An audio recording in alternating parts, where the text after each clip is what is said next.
आपल्याला जन्म देणारी आई एक आई आहे. कधी विचार केला का हो? हे शरीर हे सगळ्या गोष्टी कुठून आलेत? आपल्या सर्वांची खरी आई. विचार करा, जो अग्नी आपल्या पोटात आहे ना, तोच अग्नी पृथ्वीच्या गर्भात आहे. आपल्या शरीरात 70% पाणी आहे ना, पृथ्वीवर सुद्धा 70% पाणी आहे. आपल्या शरीरात गरम रक्त सतत वाहत असते. पृथ्वीमध्ये गरम लावा सतत वाहत असते. आपल्या मेंदू हृदयातून निघणारा लहरी थेट पृथ्वीच्या चुंबकीय क्षेत्रात जोडलेला आहे. आपल्या शरीरात जसं हाडांच्या रांगा आहेत ना, ते पृथ्वीमध्ये पर्वत रांगा आहेत.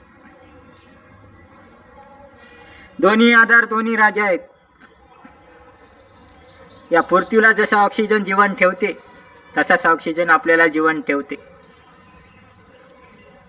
आपण या पृथ्वीला काय दिलं हो? जी हवा आपल्याला श्वास देतो, तिला आपण विषारी करून टाकलं. जी नदी आपल्याला जीवन देतो आहे, तिला आपण काळ्या करून टाकले. जी झाडं आपल्याला जगवतात, ती नष्ट करून टाकलंय.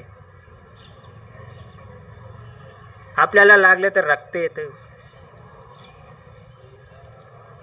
आपण झाडाला कापलं तर रक्त येत नाही का हो? तिला वेदना होत नाहीत का हो?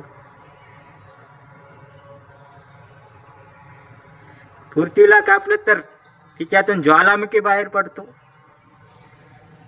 आपण रडलो तर आवाज येतो, पण पृथ्वी रडलं ना, भूकंप होतो हो, भूकंप.